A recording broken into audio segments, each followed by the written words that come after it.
Hi there, welcome back. It's Alistair here from the Havilland Aircraft Museum. Now, de Havilland had a subsidiary company in the 1930s and 40s. It was called Airspeed. They started off as an independent company down on the south coast. They were founded by two engineers, one called Hessel Tiltman and one called Neville Shute Norway.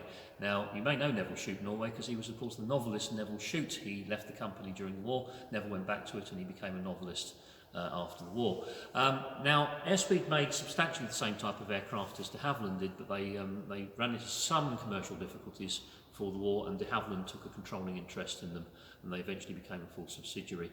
Airspeed's most significant contribution to the war effort was, however, the Horsa glider, and this is the front end of a Horsa glider that we've got here. In the days before helicopters, if you wanted to land a platoon of troops all in one place, all at one time, very, very quietly, you did it with a glider. You put them all inside one of these and you towed it from England, from a base in the south of England, and for the D-Day landings they would tow them out across the channel, release the tow over the north coast of France, and the glider would come in and land. Now, this is how famously they took Pegasus Bridge, which is the first structure in Europe to be captured on D-Day. It was the bridge over the Caen Canal, which was captured in the very early hours of the 6th of June. Now, it's all well and good to do that, but flying a glider into enemy territory is no easy task. You have two pilots up the front, and you have all the troops sitting down the back. You, as I say, you're towed into the air. Once the tow's released, the glider pilots have got to get this thing down to a landing.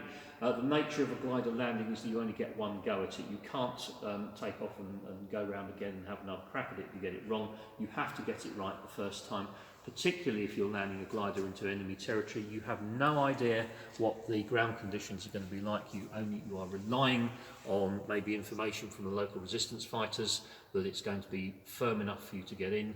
And if you do land successfully, not everybody did, most of them did, but if you do land successfully, you then have to fight your way out because you are in enemy territory, you're no longer a glider pilot, you are basically a soldier. And so, to me, it's just the most incredibly brave way to go into battle, full of respect for the guys that actually did it.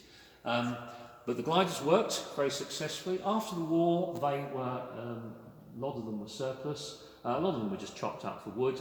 It is one of the most wooden aeroplanes ever built. Even the control columns in the cockpit and the rudder bars in the cockpit are made of wood.